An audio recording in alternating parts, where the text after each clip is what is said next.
اس lecture میں ہم دیکھیں گے سائمن کمیشن، اس کی تمام تر ڈیٹیلز، پھر اس کے بعد نہرو رپورٹ اور 14 پوائنٹس آف قائد اعظم، اور اس کے بعد کا تمام تر سینیریو کیا ہوا سیاست میں، اس کے پیچھے کیا راز تھے، کون سی باتیں ہیں جو کہ پیپر میں لازمی لکھ کے آنی ہے، وہ انٹرویوز میں بھی ہوتی ہیں، اور وہ آپ کو ساتھ میں ریفرنسز بھی تمام تر ریلیونٹ دوں گا تاکہ اپنے انٹرویو اور پیپر میں آپ کوٹ کر سکیں۔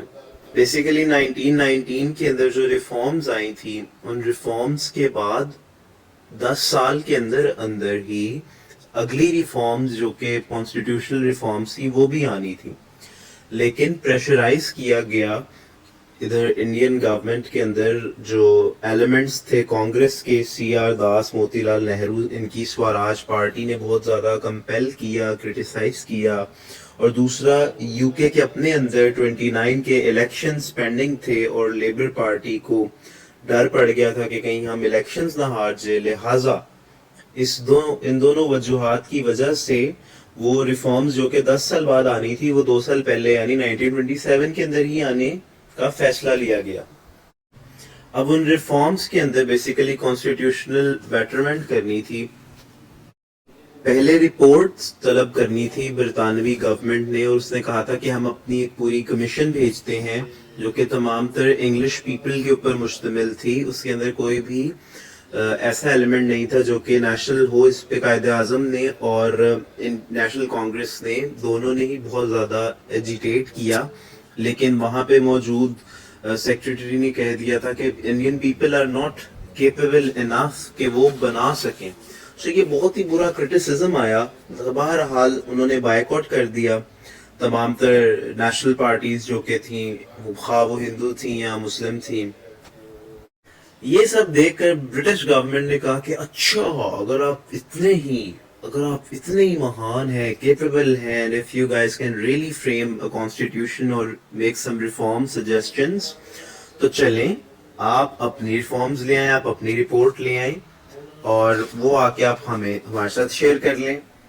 اب اس موقع کے اوپر مسلم لیگ میں ڈیوائیڈ آ گئی تھی، مسلم لیگ جناح لیگ بن گئی تھی اور ایک شفیع لیگ علیحدہ بن گئی تھی۔ شفیع لیگ کہتی تھی کہ میں کوآپریٹ کروں گا سائمن کمیشن کے ساتھ، اور مزے کی بات ہے کہ علامہ اقبال بھی اسی لیگ کا حصہ تھے۔ علامہ اقبال بھی کہہ رہے تھے کہ yes I am going to cooperate with the Simon Commission, جبکہ جناح اور کانگریس اور دیگر کافی ساری پارٹیز ان کے خلاف تھیں۔ وہ اس حد تک خلاف تھیں کہ انہوں نے بینرز ریز کرنے شروع کر دیے کہ Simon go back, and even ایک ٹائم تھا جب وہ ڈنر کر رہے تھے، ایک فیسٹ کر رہے تھے which was being officially arranged، تو اس فیسٹ کے دوران مقامی لوگوں نے کائٹس کے اوپر یہ لکھ کر سائمن کمیشن کے خلاف نعرے کہ سائمن گو بیک وہ ریس کیے، اور وہ پتنگیں پھر اس کھانے تک پہنچا دیں۔ This was the level of hatred. Lahore اندرون کی بات ہے یہ، وہاں پہ بھی ایسے واقعات ہوئے۔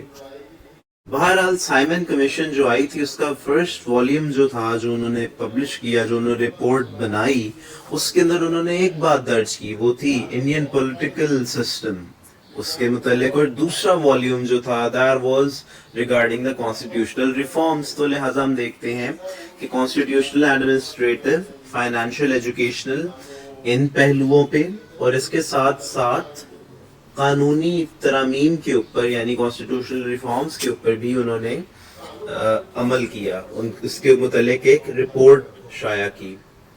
جو مین ایم تھا وہ تھا سندھ اور بامبے کی سیپریشن اور سیپریٹ الیکٹوریٹ۔ یہ دو مین ایمز تھے، مین پوائنٹس تھے جو کہ سائمن کمیشن ڈسکس کرنے یہاں پہ آئی تھی۔ سائمن کمیشن نے جو تجاویز دی وہ یہ تھی کہ سیپریٹ الیکٹوریٹ انہوں نے ڈینائی کر دیا تھا، تو کہ مسلمز کے لیے کسی بھی صورت قابل قبول نہیں تھا۔ پھر بات کرتے ہیں لالا لاجپت رائے کی۔ بیسیکلی پروٹیسٹس کافی سارے ہو رہے تھے، اور انہی پروٹیسٹ میں لالا لاجپت رائے جو کہ پروٹیسٹ لیڈ کر رہے تھے، ان کو پڑے اچھے خاصے ڈنڈے، تو وہ ڈنڈے پڑے ان کے دل پہ لگا اور وہ ڈیں ہو گئے۔ پھر بنتی ہے نہرو رپورٹ، اور وہ نہرو رپورٹ بھی ایکسیپٹ نہیں ہوتی۔ اب ہم ڈیٹیلز دیکھتے ہیں نہرو رپورٹ کی.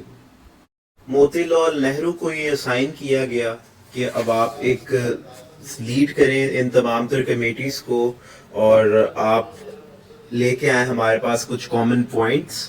اگر آپ لوگ واقعی یہ سمجھتے ہیں کہ you can bring some reforms تو وہ یہ پوائنٹس لے کے آئے جو میں آپ سے شیئر کرنے لگا ہوں. فرسٹلی انہوں نے کہا کہ یا تو ہمیں کمپلیٹ انڈیپینڈنس دیں یا ڈومینین اسٹیٹس ایکسیپٹ کریں گے. بیسیکلی اب جو ڈومینین اسٹیٹس کی بات ہے نا وہ یہ ہے کہ dominion status should loyalty towards the British. Quaid Azam نے اس چیز کی سخت مخالفت کی. اس کے علاوہ بھی اور کچھ پوائنٹس تھے جو کہ جناح نے جس کی شدید مخالفت کی اور ان پوائنٹس میں تھا سیپریٹ الیکٹوریٹ کی بات کہ وہ کہہ رہے تھے نہیں دی جائے گی. جناح کہتے تھے جی ہم نے لینی ہے.